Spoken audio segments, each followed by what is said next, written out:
All right, welcome, ladies and gentlemen, boys and girls, to the daily recap. What is January 13th, 2018? I'm Breaky CPK, of course, and a little bit later on today, to apologize for that, but obviously I wanted to make sure I at least got it in. I actually do have some family in town, and a lot of personal things going on, but damn it, I made a point going to be doing these daily recaps and at least try to get them done every single day, no matter how long it is. So with that in mind, this one may not be too long, but at the same time, there is still plenty to go over. But I want to get right into it and start going over everything that happened essentially within the last 24 hours or so. So tournament results, there was one big move that was confirmed, as well as a new official major announcement by Valve that was made. So first things first, let's go ahead and go over some tournament results. Of course, the PGL Bucharest Major is currently going on, the qualifiers that is, for this event, one of the three big qualifiers that has been happening.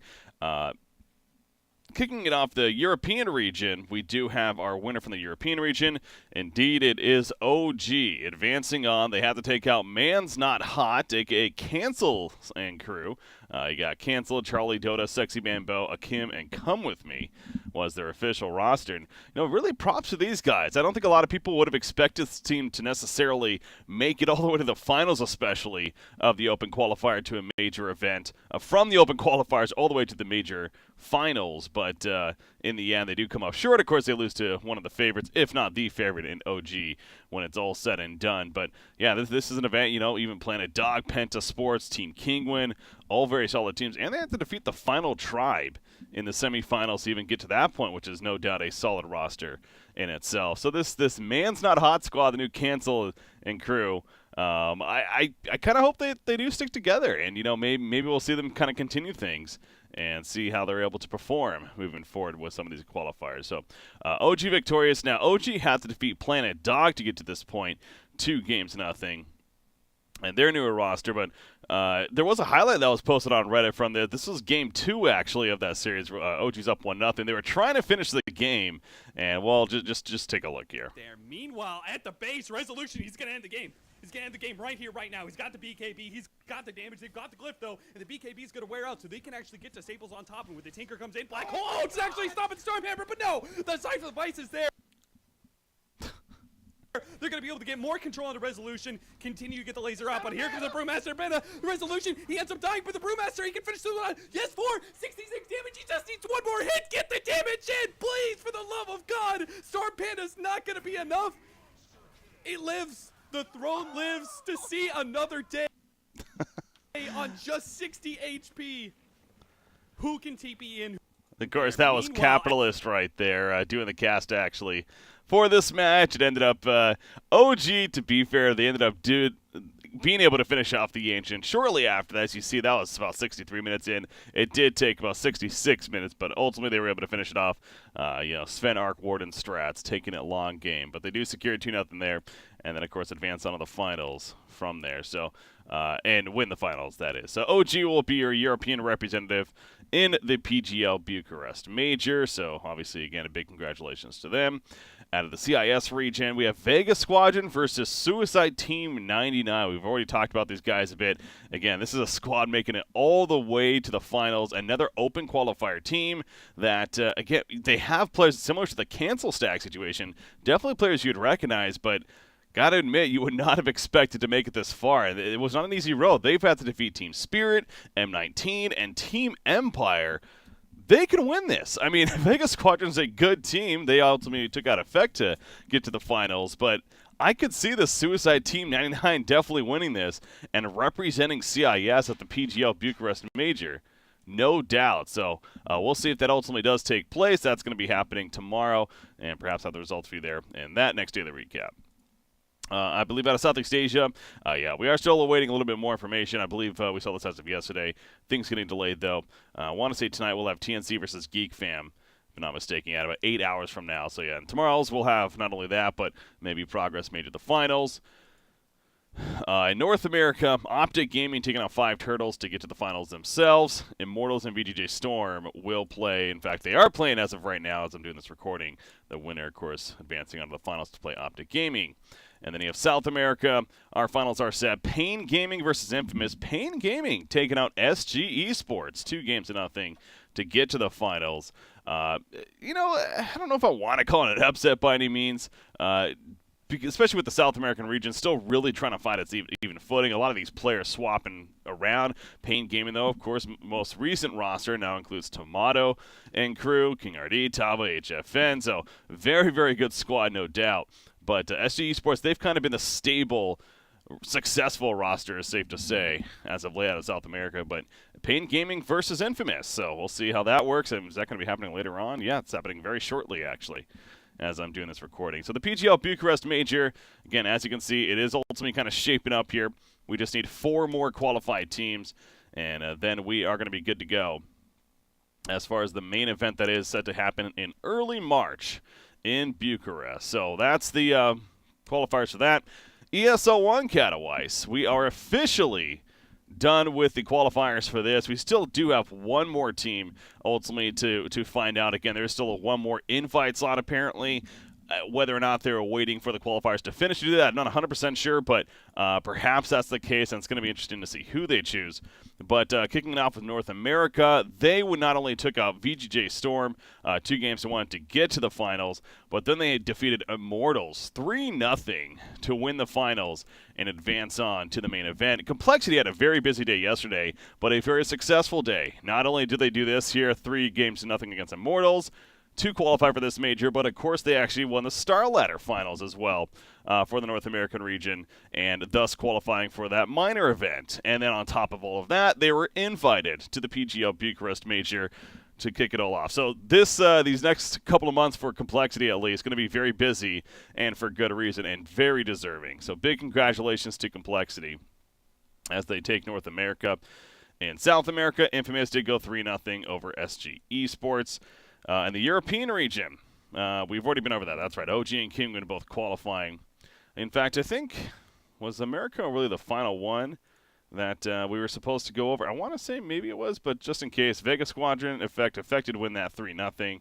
Yeah, I believe I do remember going over that. Obviously, we went over China, and then Southeast Asia as well. Fnatic, yeah, 3-2 over TNC. So yeah, we did cover all of that. Sorry, I'm kind of going through this quickly, guys. Just wanted to make sure that we did. So we still have one more invite, and again, unless I'm missing something here, I believe, and one spot to be announced. Yeah, so if they're going to now try to invite a team that did not qualify, you look at a couple of these top-name teams that happen to come up short. You know, it would be interesting if they go as far as to reach for somebody like Optic Gaming because of the whole forfeit situation that took place. That would be kind of interesting. That almost might be like their apology of sorts. I don't know how I would feel on that, honestly, but we'll see if that they could be a candidate at the very least to be that last invite team. Highly doubt it's going to be somebody out of Europe. Don't think there's any team that's really standout deserving right there in CIS. Maybe Empire. I could see Team Empire being invited, perhaps. But again, even that would be a stretch. Out of China, LFY, definitely could see them being invited, even a VGJ Thunder. I do think maybe the most likely, though, would have to be out of Southeast Asia, especially since it had the 5-game finals. It was pretty epic. TNC coming up short. Could definitely see TNC being that final invite team. We'll see. We'll see who they end up going with, obviously. But if I had to put money on it, I would probably lean more towards TNC being the final team that they indeed do invite. So there you go for ESO and Katowice. And then again, as far as Star Ladder goes, as I mentioned earlier, 2-0 Complexity over Animal Planet. This is the minor tournament, so they also qualify for the minor out of the North American region. And I believe that was the last one we were waiting on, if I'm not mistaken, as of yesterday's results. So here's the full lay. You have Liquid Newbie, the invites. LGD, Mineski, Kingwin, Empire, Complexity, and Infamous are the 8 teams that are going to be going to Shanghai and duking it out in early February. So less than a month away for the Star Ladder I-League Invitational. That will be. So looking forward to that event, of course. And that is it for the tournament results. So these set of qualifiers are basically done now, or kind of wrapping up. Obviously, again, PGL Bucharest, we do have a couple more to go, as mentioned. But by tomorrow, I believe, if not the following day, we should be fully wrapped up on these set. And then a new set going to be coming in for tournaments. Okay, not done just yet, though. We talked a little bit about it yesterday. The rumors coming out. Everything was leaning towards this being the case. And sure enough, Fnatic did officially make a statement earlier on today on their website. It is indeed true. Ohio, they bid farewell to him, and Universe is the new offlane player for Fnatic. I gotta think this was... Fnatic's an organization that's obviously been around a long time. They're very respected in the esports world in general, let alone Dota 2, for what they've been able to establish. More recently, of course, even in Southeast Asia. But so the point I'm getting at is that they probably were able to offer, a fair amount to Universe as far as salary is what I'm getting at. And I wouldn't be surprised if multiple teams perhaps put in bids. Again, we're talking about a very successful player that is Universe. In that offlane role, but ultimately ending up with Fnatic, and it really has been an interesting ride with this Fnatic squad. Like I said, you had it started off with Eternal Envy. He stepped in, or Demon got Eternal Envy to kind of come in, and then Eternal Envy got Pilot Eye to come in, then to replace Demon, and then Eternal Envy reached out to Abed and eventually replaced what was Excalibur with Abed. And now he's replacing, and I say he because, frankly, I think it's safe to say Eternal Envy is kind of behind it ultimately in the end. This is his team in a lot of ways. Now replacing Ohio with Universe. I know that there is a lot of upset fan base on this because there's, especially in Southeast Asia, very passionate fans over there. And for a player like Ohio that's been with this organization for so long, not only just kind of a staple player, in a lot of ways like Universe with EG, to be fair, for the longest time. So it is kind of interesting when you look at that from that perspective, too, how Universe is replacing somebody that's now in a similar shoes as him to an extent. But, again, it is a business as well. And Eternal Envy, being the captain of the team, he just simply feels more confident with a player like Universe coming in, then that's a move that they're going to be making, and that's what they're doing here. Is it right? Obviously, only time will tell. I do think it has potential to be very good for them. We are talking about a player that is one of the more successful offlaner players in the history of Dota 2. So again, I get it from that perspective, but I do also understand the passionate fans, the outcries, and there's like farewell posts made on Reddit and everything. Ohio, I'm sure he'll find a home once again himself, if he chooses so, and throughout the season. Again, not much more time left. We mentioned that, only a couple of weeks here before you got to find out what you're doing. But definitely best of luck to him, and we'll see where Ohio indeed does end up if he's going to be playing on here in the season now. But again, they made it official, so he's stepping in, and the Fnatic roster, I think it's safe to say this is going to be the full Fnatic roster now, when it comes down to it. So, okay, so there you go. That's the Fnatic situation. And then one last piece of information to go over here. Cyborg Matt actually he basically made a statement about some Pro Circuit updates. Of course, Fallout Gaming Major removed, which, they're the tournament organization behind Galaxy Battle, so obviously that getting removed from the whole Dota 2 Pro Circuit.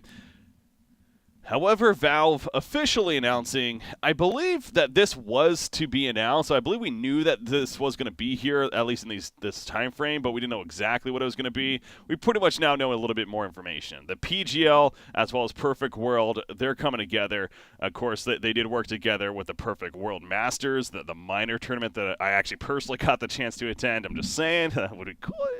No, but it had a lot of fun cast in there. They did a great job, I thought, and I think that showed. They get what's going to ultimately be the final major of the season, the final event of the season before TI8 most likely. And not only will it have the biggest prize pool, but also the most circuit points on the line, 2,250 compared to the usual 1,500 that is on the line. And that's awesome. I think that's actually kind of cool, how it's going to be high impact to finish off the season, not only with some teams are going to be vying for a TI spot, but seeding purposes, I assume that obviously, if you ultimately finish off first place in the at the end of the season, And of course, you're going to TIA, but you're going to have that first place advantage when the format comes around, whatever that format may be. So even the teams that are qualified, I'm sure they're still going to want to compete. And there's also the money. I mean, it's $1.5 million prize pool, guys. This is pretty legit money, to say the least. So I do think, it's in China. It's in Shanghai, China. I know there's some people that are like, oh, great, another major in Shanghai, China. Yeah, I mean, I do see that. I mean, you look at the list. You have this one right here for Perfect World. You have the previous major for Perfect World in China. We do have a fair amount, and obviously, in my case, it would have been great if it's in the U.S. I didn't think that was going to happen, though. But, maybe in Europe. But ultimately, it is in China. Again, I am happy, though, to see that we do have a little bit more information, at least. And I think this pairing is very strong pairing, and they should be able to put on a solid event with what they've shown so far throughout this circuit season. So there you go. That's the news for today, guys. Again, sorry for being a little bit later on, but hopefully you guys enjoyed this. I noticed an influx of views on my previous daily recap, so, clearly got some more viewers coming in. Really do appreciate it, guys. Feel free to subscribe to the channel, as well as follow me on Twitter and Facebook, and, of course, on my Twitch channel on top of it all. So I'd like to do these daily recaps every day, go over what happened within the previous, 24 hours or so of the Dota 2 competitive scene. So once again, guys, thanks for tuning in. I'll see you next time.